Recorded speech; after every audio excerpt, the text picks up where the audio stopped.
We are going to Michelin Motor Accessories mga kalakwatsa. Papakabit na natin ang ating bagong clutch housing. Nagbasa-basa ako mga kalakwatsa ng mga iba't ibang articles, mga posts, mga iba't ibang experience ng ating kapwa Sniper 150 user.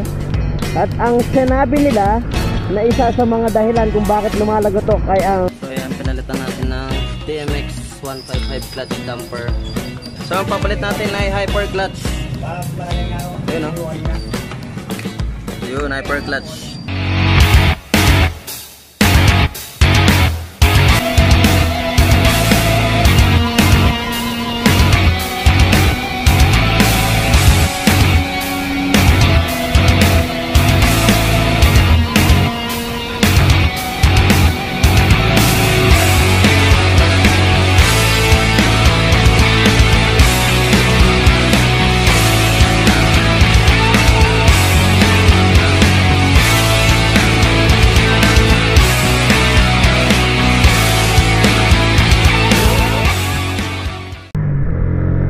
Daily 100 muna tayo.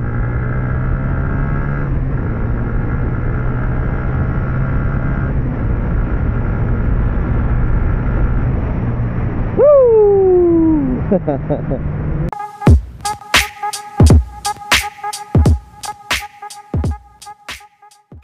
Howdy sa inyo mga kalakwatsa.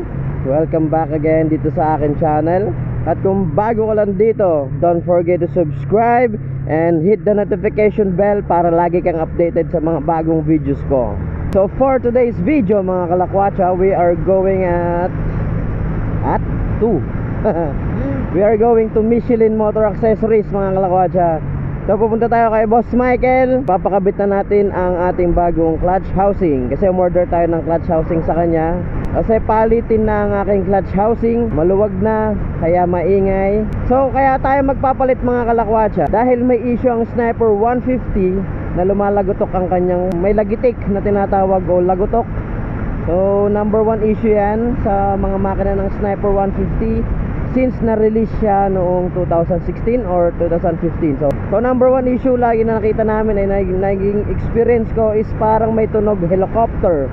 Diba sa mga sniper user dyan, nararanasan nyo rin yan. Diba nakakaasiwa na naririnig nyo na parang may lumalagotok sa makina natin?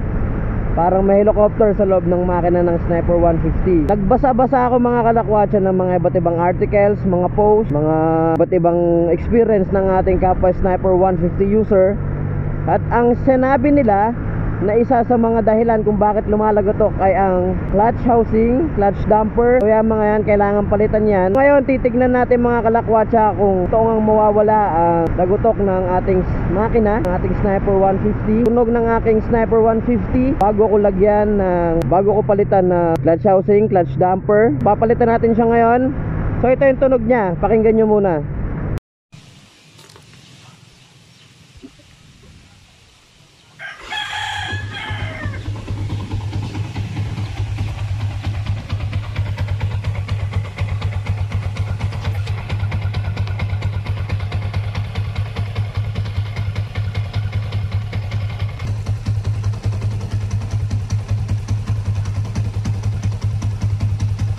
So ayan mga kalakwatsa, narinig nyo na kung ano yung tunog. Mamaya papakinggan nyo, titignan natin kung ano yung magiging tunog. Kung mawawala ba yung parang helicopter na naririnig nyo dyan. Tignan natin kung mawawala ba after nating palitan ng mga clutch housing, clutch damper. Ang recommended ng iba is yung pang TMX 155 clutch damper ang ipapalit. So titignan natin mamaya.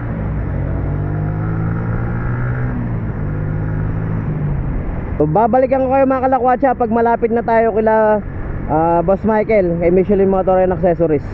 Kita-kits tayo doon.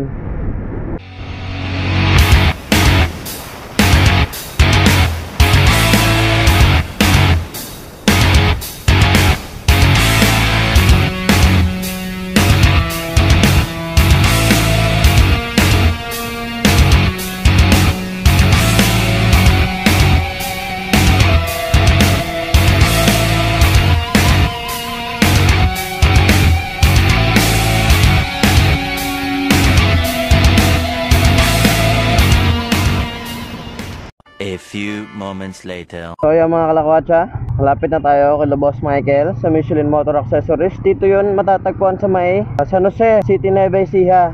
And then meron silang online shop, meron na rin sila sa Shopee. Search nyo lang Michelin Motor Accessories. Michelin Motor Accessories, na yung link nasa baba, click nyo lang yun, and then message nyo siya. May cash on delivery na rin sila, pero kung gusto nyo silang kontakin ni PM, meron silang online shop. Search nyo lang rin. Meron siya kung ano-anong mga snipers, NMAX, EO, lahat meron sila. Meron din silang mga tie setup.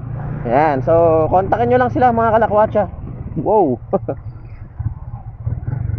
Makaldag. So ayan yung shop nya, bago magtulay ng Abor First, tama ba? So malapit siya sa Fundline Finance Corporation. So ito ang shop nya, daming nagpapagawa. Buti na lang inagahan ko. So ayan, si Kuya Ramil yung gumagawa. Siya yung gumagawa rin ng motor ko. So balikan ko kayo mga kalakwatsa. Ito siya, Michelin Motor Accessories tie shop. Tapat niya ang RV building, yun nandun. So okay. So ayan, dito na tayo sa loob ng shop ni Boss Michael. Ito siya. So napakarami niyang pwede niyong bilhin. Ayan. So ito yung binili ko, XMVR1 Racing. So ayan. So may kasama na siyang clutch lining. Ito yung mga spring. Ito yung clutch lining niya. Ayan. Kasi parang kumakabis na rin yung clutch lining ko, kaya papalit na rin tayo para bago ulit lahat. Then ito yung clutch housing niya. Ayan.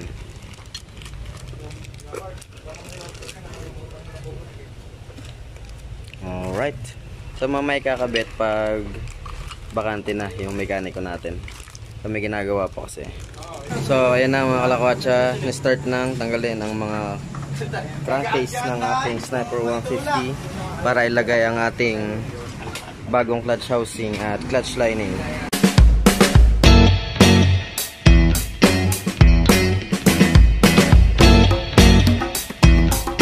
Ito yung kakabit natin, clutch lining and then clutch housing, at kailangan tanggalin muna lahat ng fender, yung ating stock pipe, then yung kickstart, tapos yung crankcase na shut out. Ayan, tinatanggalan na Kuya Ramil. Ayun o, mabilis pag may baril ka.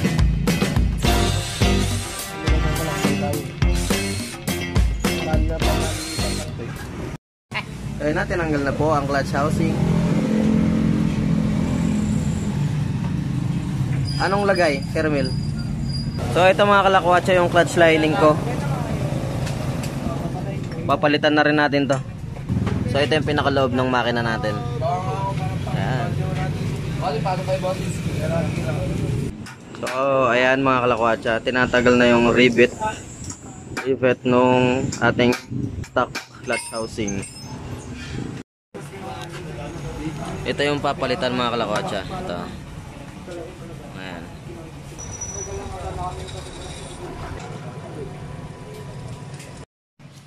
So ayan, pinalitan natin ng TMX 155 clutch damper. Yung stock natin na clutch damper na pang Sniper 150. So ayan, napalitan na siya. Bagong rivet na. Tapos bagong clutch damper ang ginamit natin ay pang TMX 155. So ayan, ikakabit na ulit. So ang papalit natin ay hyper clutch. Ayun o. Yun, hyper clutch. Ayun po, hindi po natin maikabit.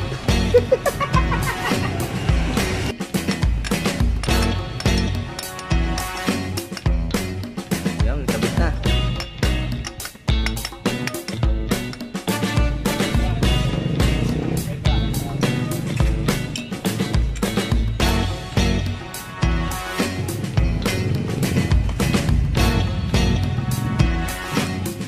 So ayan, nakabit na ang ating clutch lining.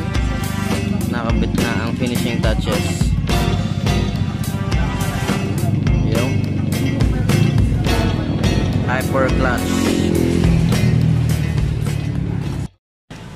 Kinakabit na din ang spring ng hyper clutch. So papansin niyo yung sa stock mas matigas yung hyper clutch isa dito. So ayan na, nakabit na. Alright. 2 hours later. So yes mga kalakwatsa, ayan, tapos na nating ipagawa ang aking Sniper 150. Napaayos na natin ang ating clutch housing, naipakabit na natin. So ang pinalit natin is hyper clutch na Phyto. So hindi yung una ang pinalit natin, yung RS1 ba yun? So hindi yun, ang pinalit natin is hyper clutch. And then ang nilagay natin na clutch damper, yung rubber nya is yung pang TMX 155. So mamaya pag titignan natin kung ano yung sounds nya, papakinggan natin sa walang masyadong tao, yung tahimik lang, para rinig na rinig natin kung nawala ba yung lagitik ng ating makina, kung totoo ba yung nabasa ko, kung tunay nga na nawawala ang lagitik ng makina kapag pinalitan ng clutch damper. So ayan mga kalakwatsa, babalikan ko kayo mamaya. So ayan mga kalakwatsa, ginabi na tayo. So andito na tayo ngayon sa bahay. So titignan natin yung tunog ng ating Sniper 150 after natin palitan ng hyper clutch at clutch rubber ba yun tawag doon? Basta yung rubber dun sa may clutch natin, pinalitan natin ng 155, pang TMX 155 yung pinalit natin. So napanood natin yun, tinignan natin kung totoo nga bang mawawala yung lagitik. So titignan natin ngayon.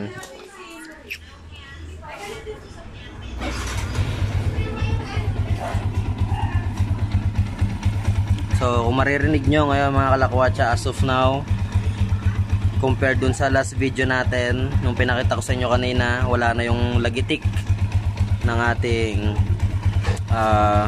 Sniper 150. Kaya good job. Totoo nga na medyo mawawala yung lagitik. So makikita natin na wala nang lagitik ang ating Sniper 150. Good job.